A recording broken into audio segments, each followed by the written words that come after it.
Back at it again, and yeah, we've got something to talk about here, because the rhinos are back out once again. Like, share, comment, and hit that subscribe button if you are new. Before we hop into it, though, I am going to apologize in advance. I'm sorry for subjecting you to this utter disaster, this terrible, well, I won't dive too much into it. I'll just let you see for yourself. But I'm going to apologize in advance. It's not a long clip. It's only a few minutes, okay? But I do think it's important that you hear what is said in this clip because of what I'm going to show you later on.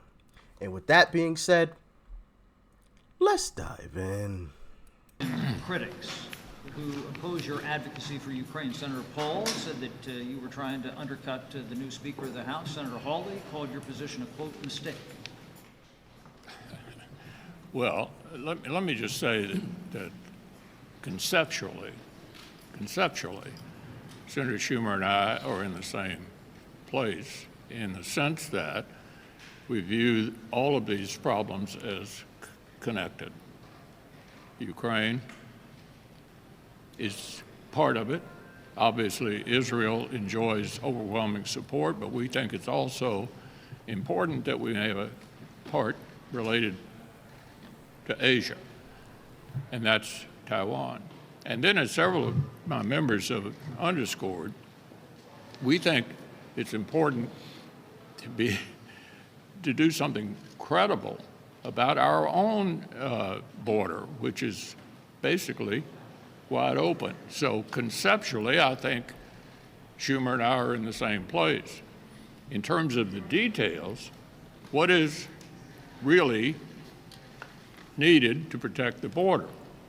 Not a bunch of money going to Chicago and New York, but something seriously drafted. And we were working on that, and I think the Democrats will have to accept a really serious U.S.-Mexico border protection bill in order to get our people on board for a comprehensive approach. But it seems like there's disconnect between you and some of your Republican members, specifically on the Ukraine issue, not so much on the border. Well, I don't have to explain to you. The form that the bill takes will be determined by the majority leader. And we'll see after that whether there are amendments offered and how they turn out. I'm just speaking for myself. I think we need to address all four of those areas in a credible way. Leader McConnell. What is your reaction to the House Speaker's Israel-only bill? Well, that's an opinion many people have. It's not surprising, but in order to make a law, it has to pass both bodies and be signed by the president. And we'll see if the bill comes out of the House, and if so, what kind of margin it has. My own view, I just expressed, is that we need to treat all four of these areas, all four of them: Ukraine, Israel, Taiwan, and the border. Yeah, sorry to subject you to that foolishness. Yeah. So, from what I've gathered, most Republican voters don't mind the bill that has been proposed in the House by House Republicans that is going to have funding for Israel. But in order to fund Israel, there's going to be cuts to the IRS. So it's going to be this offsetting thing. So we're not spending more money. It's going to be offset by something else, right? From what I've gathered. Now, y'all let me know in the comment section if you guys support it, okay? Let me know. If you do, if you don't, talk to me. But what I think most Republican voters don't support is the just reckless spending, the continuing of reckless spending. Oh, yeah, Mitch Mcconnell, yeah, let's spend something for Israel. Let's spend something over here for Ukraine. Let's spend something in Taiwan. Oh, yeah, let's spend something for the border too. Where's this money coming from, Mitch? I mean, I know your pockets are full, but ours aren't. You've taxed us to hell, okay? So where is this money coming from, Mitch? I just want to know. I just want to know. But we do have some people that are fighting for us in the Senate. Check it out. McConnell's demand to include Ukraine funding as part of the supplemental. I think he's wrong. I think that if you contrast it with his opinion during the debt ceiling deal, he was like sort of hands off. We got to wait and give the House room. Sort of the opposite approach here, and I think that the House does need to be given room. As we all saw, it's a difficult position to win the speaker's race over there, and to win it, you got to keep your coalition together on what you do. And so I think the speaker is smart to separate out the Israeli aid. I think he's also, frankly, smart to do the conservative thing and actually pay for it by taking money from somewhere else in the budget. I think it's very popular with the conservative base at home, and I think the speaker's made the right decision. And I think ultimately, if the Senate tries to send something else over there, it'll be dead on arrival. McConnell is undercutting Speaker Johnson's position. I think he's attempting to, and I think it's a mistake because it's also in defiance of most conservatives in the Republican Party. So I think McConnell's position is very, very unpopular, both in Kentucky, but also very, very unpopular across the United States. And I think ultimately will fail or bring down the speaker, which I don't think is a good idea. Thanks. Hey, yo, Kentucky, man. To all my folks in Kentucky, what y'all doing? Y'all can have, a leader, okay? Have a leader, okay? Kentucky can still keep that leadership spot. But with McConnell, I'm just saying, I need to make a poll. Does anybody like Mitch McConnell? I mean, because clearly he's getting reelected, you know what I'm saying? So somebody has to enjoy this guy, right? Now, granted, I haven't been paying attention to politics for very long. Y'all know that. You guys have seen the journey. It's literally been less than, 2 years? So there's still a lot that I have yet to learn and to see, but I just don't understand how Mitch McConnell is still in the position that he's in. I just don't understand.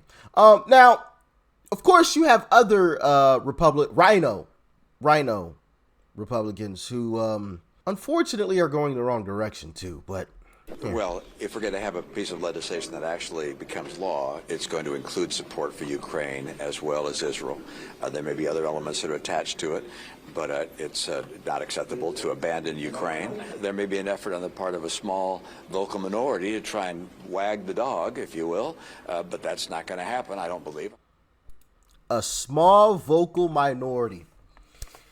Yeah, it's time for another poll, guys. I need a poll on who likes Mitch and who supports reckless spending, right? Who supports sending money overseas the way that Mitt Romney, who you just saw there in that clip, and Mitch McConnell want? Who supports that kind of spending? I'm gonna have to put up some polls. I'll put up a poll on Twitter probably for sure. I don't know if I can still do polls right here on YouTube. If I can, I will. If not, just comment below. Let me know how you guys are feeling, because I just have this strong feeling that the Republican voters of this country aren't in agreement, at large, aren't in agreement with the Mitch McConnells and Mitt Romneys of the world, but agree with the Rand Pauls and the Mike Johnsons and that sort of side of folks of the world.